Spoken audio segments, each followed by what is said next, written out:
Recuerdo haber visto en la década del final de la década del 90, creo que la película se estrenó en el 95, 96, 97, una película norteamericana llamada Epidemia, ¿no?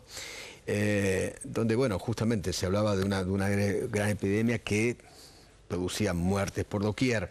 Y justamente yo veía los trajes que se están usando, me hacen tanto acordar a esa película Epidemia.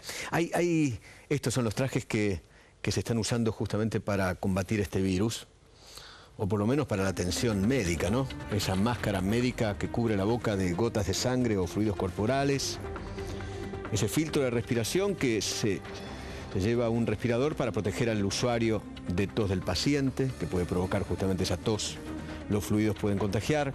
El famoso overol, estos trajes son similares a los utilizados para manejar materiales radioactivos. El delantal, que es de un material impermeable y se coloca encima como una capa final de ropa protectora. Las botas, que son de goma, y los pantalones se colocan dentro de ellas. Y el gorro quirúrgico, ¿no? El gorro cubre la cabeza y el cuello. Hay gran preocupación en España. Allí enfermeras han llegado a matar un perro, por ejemplo. El perro de una enfermera que se decía que podía estar contagiado con el ébola. En los Estados Unidos también hay pánico. ¿Y aquí en la República Argentina? ¿Puede llegar el ébola? ¿Sí o no? Está con nosotros Jaime Lasowski, que es el viceministro de Salud de la Nación. ¿Qué tal, doctor? ¿Cómo le va? Gracias por venir. No, al contrario, buenas noches. ¿Esos trajes también se utilizan aquí? Esos trajes son normativas universales, digamos que por eso lo que te recuerda a la epidemia, a la película Epidemia, tiene la realidad de que está basado... ¿Son esos mismos trajes? Son esos mismos trajes, claro. Sí. Con alguna variante que son máscaras y con aparatos con respiradores específicos, sí. O sea, que producen suplemento de oxígeno debido al aislamiento, que la persona no puede respirar naturalmente. Pero son muy similares porque el objetivo de esta ropa es instalar una barrera entre la piel y las mucosas de la persona, del equipo de salud, y el paciente, que a través de los líquidos corporales, sangre, vómitos o diarrea podrían contagiar al equipo de salud. Hasta donde sé, no hay ningún vuelo directo de lo que se llama la zona ébola, allí en Liberia, etcétera, etcétera, hacia la República Argentina. Sí. Hoy en día en realidad no hay ningún vuelo entre África y Argentina. Ninguno. Ninguno. Todos requieren, digamos, de una escala en Europa, Estados Unidos, Sudáfrica, Brasil, pero no vuelos directos. No. Y hay muy poco movimiento de personas entre esos países y Argentina. Pero sé que han llegado por lo menos 5 o 6 personas que vinieron de cerca de la zona ébola, a 50 o 60 kilómetros. ¿Las han detectado? ¿Las han controlado? ¿Qué han hecho desde el Ministerio? Se trataba de 5 personas en realidad que habían estado en Nigeria. Nigeria es uno de los países que ha sido afectado por este brote de ébola, pero de manera colateral. A partir de un caso de una persona que viajó de Guinea a Nigeria, se produjeron otros 20 casos con 8 fallecidos en Nigeria, pero en relación a la población total de Nigeria, que son 150 millones de personas, 20 casos, digamos, no constituye un brote, pero no de magnitudes importantes. No epidemia. No epidemia. Es una epidemia porque no hay casos habitualmente, pero sin transmisión activa, se controló inmediatamente y no hubo más transmisión activa. Estas 6 personas que vinieron de esa zona, o 5 personas que vinieron de esa zona, ¿son argentinos o son africanos? 4 argentinos y un ciudadano chino, en realidad, que era tripulante de un barco que hizo una escala en Nigeria. Y los otros 4 trabajadores, o sea, personal en general relacionado con el trabajo del petróleo o que habían viajado por alguna otra razón, y a su regreso... ¿Todos llegaron en barco? No. Solamente el ciudadano chino, que era tripulante de un barco. Los otros 4 en avión, y la situación fue que ellos llegaron en buen estado de salud, y dentro de los 20 días posteriores a haber llegado presentaron fiebre, por lo cual consultaron a los distintos servicios de salud de provincia de Río Negro, provincia de Buenos Aires, ciudad de Buenos Aires. Inmediatamente se disparó la alerta, digamos, de la comunicación al Ministerio de Salud de la Nación. ¿Y qué hicieron? Con las instrucciones. Bueno, en realidad en estos casos lo que se hizo fue estudiarlos. ¿Venían con fiebre o no? No venían. Al viaje llegaron bien, sin síntomas, y dentro de los 20 días presentaron fiebre. Se estudiaron todos y se confirmaron otras enfermedades. Por ejemplo, una faringitis, una gastroenteritis, paludismo en un caso, que este era un misionero santafesino, Y se descartó, digamos, ébola, por lo cual no requirió las medidas de aislamiento estricto, intenso, a que debe ser sometido un paciente. ¿En ninguno de estos casos utilizaron estos trajes que me mostró? No fue necesario. Esto es lo que tiene la Argentina, está preparada. Ahora, hoy estoy leyendo aquí, en estos momentos es el título principal en minuto1.com, que Argentina desarrolló un método para detectar el ébola en menos de un día. ¿Nos puede explicar, doctor, en qué consiste? Sí, esto es un desarrollo del ex Instituto Malbrán, actualmente Instituto Nacional de Enfermedades Infecciosas. Ellos utilizaron una técnica que ya se utiliza para otras enfermedades, que se llama PCR, que es un método molecular, de biología molecular, que consiste en detectar el ARN, es decir, el código genético del virus, a partir de una copia, una anticopia, podemos decir, del ARN del virus, que se llama primer, o sea, actúa como un reactivo.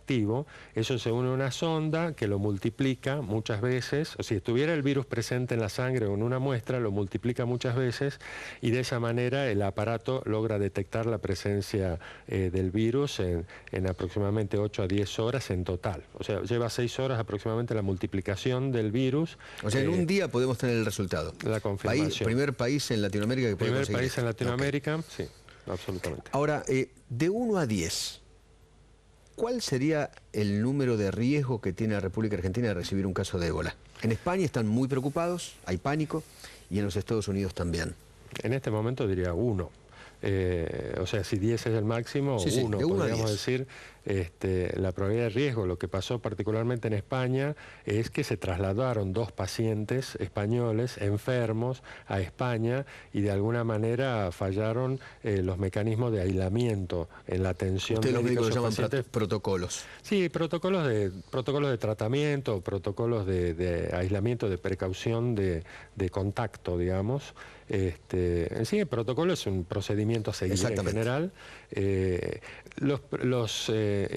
Esta vestimenta, estos elementos de protección personal, requieren seguir un protocolo muy estricto para colocarse toda esa vestimenta, utilizarla y luego retirarla. Y aparentemente no hay información oficial, pero lo que... Por eso la enfermera se contagió. Claro, porque al retirarse... Creo que la enfermera dijo... el error que cometí fue que toqué con mis guantes al enfermo infectado y después me toqué la cara. Eso es lo que aparece en los medios y es donde estaría el error. Aparentemente, como se tocó la cara o un ojo que le picaba, y el virus es más fácil, cualquier virus es más fácil que ingrese por las mucosas, en este caso la mucosa ocular, porque las mucosas en general son más débiles en cuanto a defensa comparado con la piel. Entonces hay siempre más chances de que ingrese una infección por una mucosa que por la piel directamente.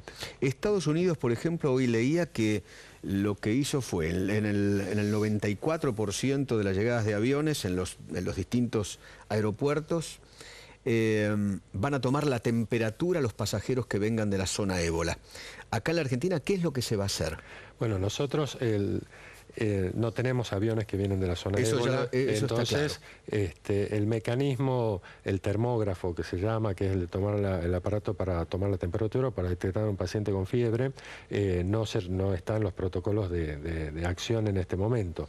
El trabajo acá se basa en 2 perspectivas o en 2 abordajes. El primer abordaje o la primera hipótesis de trabajo fue en un primer momento la repatriación de un argentino, que es lo que ocurrió en Estados Unidos, lo que ocurrió en Alemania, en España, que ellos repatriaron gente de esa nacionalidad que ya estaban enfermos para atenderlo en sus países de origen.